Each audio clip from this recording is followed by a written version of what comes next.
하나님의 은혜가 여러분들 가운데 함께 하시기를 주님의 이름으로 축원합니다. 여러분들이 하나님의 부름을 받을 때에 여러분의 자녀가 여러분 곁에 있다면 여러분의 자녀를 어떻게 축복해 주시기를 원합니까? 아마 늘 여러분들의 자녀를 위해서 축복하겠지만 이 마지막 유언과 같이 축복하는 이 축복은 대단한 의미가 있습니다. 자, 어떻게 축복할까? 자, 우선 여기 12명의 아들들에 대해서 어떻게 축복하는지 그 내용을 좀 잠깐 보지요. 루벤, 큰아들입니다. 그래서 루벤에 대해서는 이 야곱이 굉장한 프라이드를 가지고 있었어요. 여기 3절에 보니까 루벤아 너는 내 장자요 내 능력이요 내 기력의 시작이라 우이풍이 월등하고 권능이 탁월했어요. 그러니까 루벤은 야곱이 의지할 만한 맏아들 맞습니다. 근데 문제는 그 능력이 여러분 물이 끓음 같다. 뭐냐면 이거예요. 이렇게 통제될 때는요. 이건 굉장한 힘이 됩니다. 욕망도 그렇고 욕심도 그렇고 여러 가지 것들 우리 안에 있는 욕구들이 있거든요. 여러 가지 욕구들이 있는데 그런 욕구들이 이 어떤 손 안에서 통제가 되면 이건 굉장히 중요한 에너지가 됩니다. 그러니까 증기라고 하는 것이 물을 끓을 때에 여러분 이거를 잘 컨트롤하면 기계를 움직이는 큰 힘이 될 수 있는데요. 이게 만약에 그대로 폭발해 버리거나 이제 문제가 되지요. 이 루벤은 그걸 컨트롤하지 못했습니다. 결국 아버지의 첩이었던 빌하와 동침함으로 인하여 아버지의 마음에 굉장히 큰 상처를 남겼어요. 그 얘기입니다. 내가 아버지의 침상에 올라 더럽혔음이로다 그가 내 침상에 올랐었도다. 두 번이나 반복해서 이야기한다는 얘기 뭐냐면 이 야곱이 이 루벤의 행위에 대해서 굉장한 상처를 입고 있었고 그것이 지금까지 그 마음속에 잠겨 있었다는 겁니다. 결국 루벤은 축복을 받지 못합니다. 그리고 루벤은 장자임에도 불구하고 이스라엘의 12지파 중에서 결코 장자의 역할을 하지 못합니다. 둘째, 셋째 볼까요? 시몬과 레위, 여기는 형제요 그들의 칼은 폭력의 도구로다. 무슨 일이 있었지요? 세겜에서 그의 여동생이었던 디나가 어려운 일을 당했을 때에 오히려 그 세겜 사람들을 속이고 이 세겜에 있는 모든 남자들을 다 죽이고 그 성읍을 탈취하는 그런 일. 그래서 야곱이 이렇게 말합니다. 내 호나 그들의 모의에 상관하지 말지어다. 내 영광아 그들의 집회에 참여하지 말지어다. 그들의 분노대로 사람을 죽이고 그들의 혈기대로 소의 발목 힘줄을 끊었음이로다. 그래서 그 노여움이 혹독하니 저주를 받을 것이요 분기가 맹렬하니 저주를 받을 것이라. 그래서 이스라엘 가운데 그들이 흩어질 거라는 거. 결국 시므온은 여러분 둘째 아들 시므온은 그 지파 가운데 있으나만한 거의 유명무실한 지파가 돼요. 땅을 차지할 때도 나중에 땅을 차지하지 못해서 유다 지파가 차지한 일부의 땅을 받습니다. 그러나 남북이 또 갈라질 때는 그들이 유다 땅을 떠나서 또 북쪽으로 가요. 그게 결코 둘째로서의 어떤 영광도 맛보지 못합니다. 근데 반전이 있었죠. 레위는 나중에 하나님을 섬기는 지파로 이제 변화되게 됩니다. 유다를 볼까요? 유다는 특별히 야곱에게 큰 축복을 받습니다. 여기 요셉과 유다 두 사람을 이 야곱이 축복하는데 유다에 대해서 특별히 더 축복을 해요. 여기 보면 내 형제의 찬송이 될지라 내 손이 내 원수의 목을 잡을 것이요 내 아버지의 아들들이 내 앞에서 절하리로다. 그래서 유다를 뭐에 비유하고 있어요? 새끼 사자에 비유하고 있습니다. 사자. 그리고 그 웅크림이 수사자 같고 암사자 같으니 누가 그를 범하리요?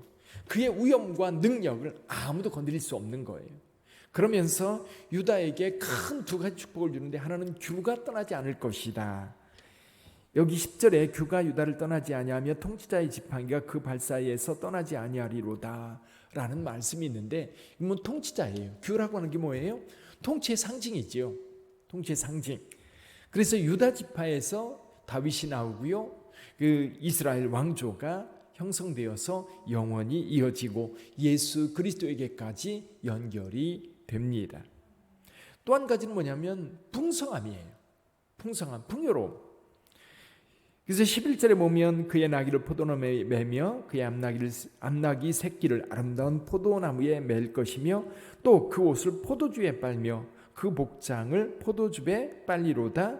눈은 포도주로 인하여 붉겠고 이는 우유로 말미암아 희리로다.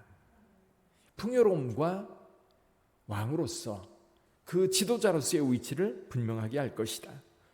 근데 묻게 되죠. 왜 유다가 이런 축복을 받을까요?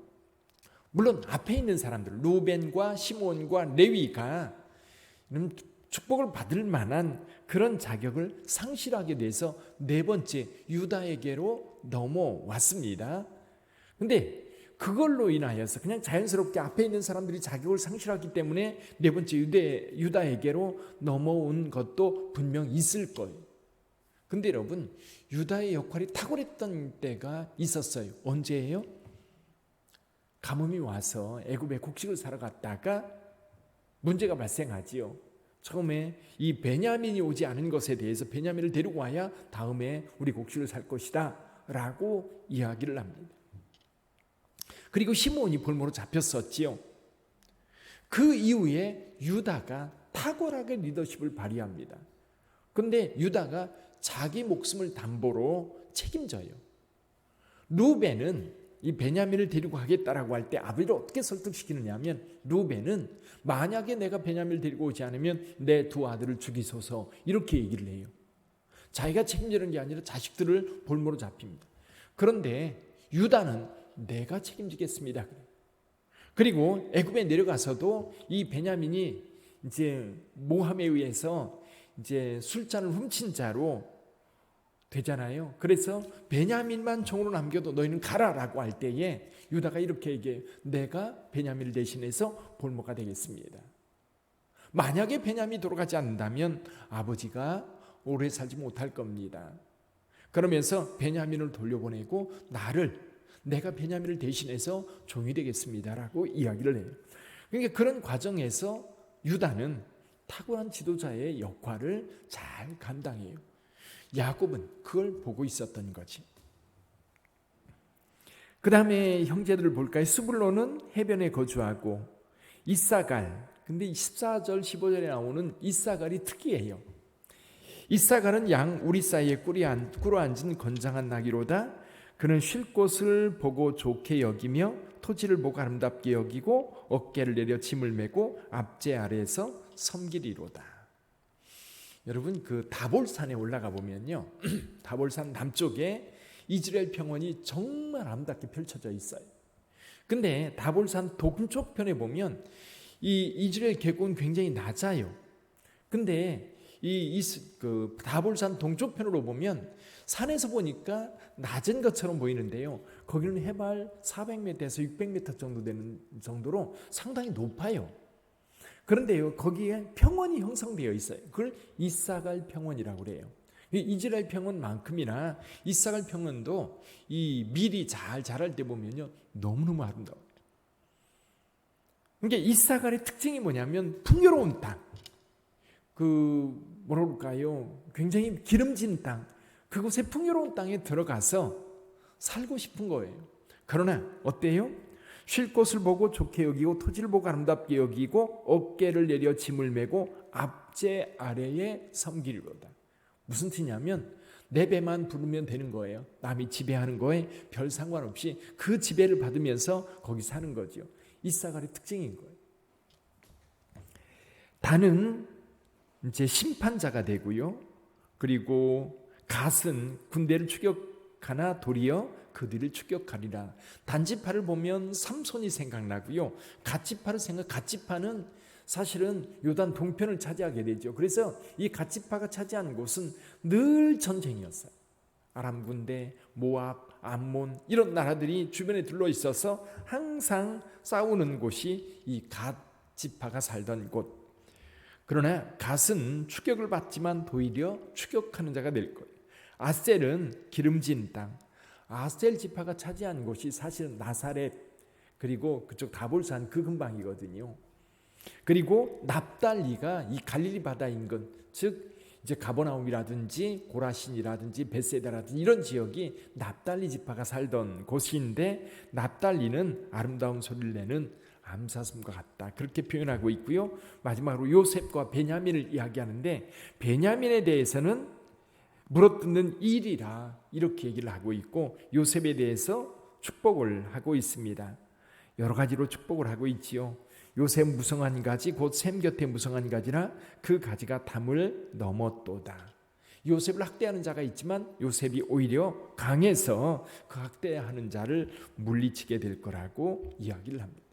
자, 제 마음 같으면요, 저는 자녀가 하나라 그런지 모르겠지만 제 마음 같으면 무조건 축복해주고 싶어요. 그렇죠?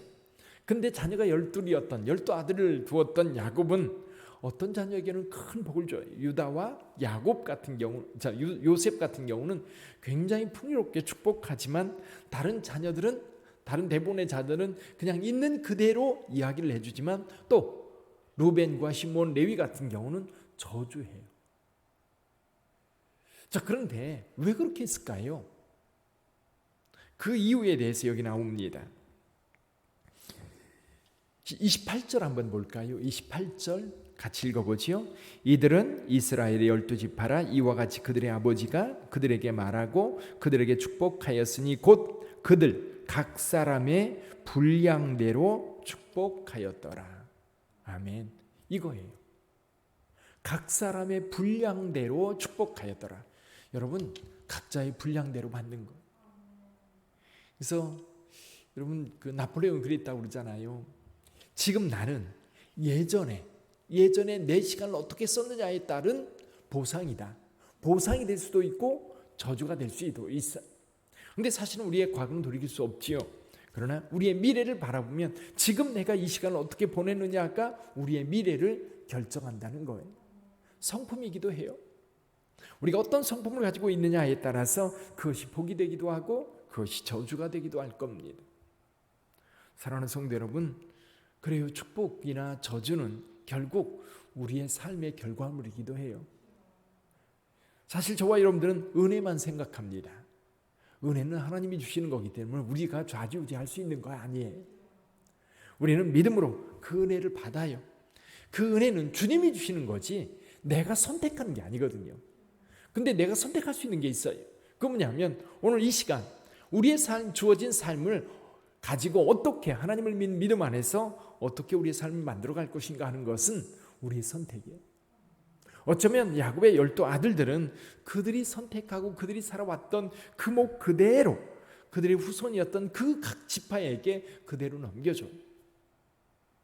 근데 여기 지파 가운데 유다 지파만 남지요. 그렇죠? 요셉 지파 같은 경우도 요셉 같은 경우 에브라임과 므낫세, 근데 나중에 에브라임과 므낫세 결국 한 나라를 이루지만 멸망으로 끝나고 근적이 사라지고 말아요. 사랑하는 성도 여러분, 오늘은 우리 하나님 앞에 기도할 때 각 사람의 분량대로 복을 받는다라고 하는 부분을 가슴에 새기고 복받을 자로 오늘 하루를 살아갈 수 있는 저와 여러분들이 되기를 주님의 이름으로 축원합니다. 기도하겠습니다.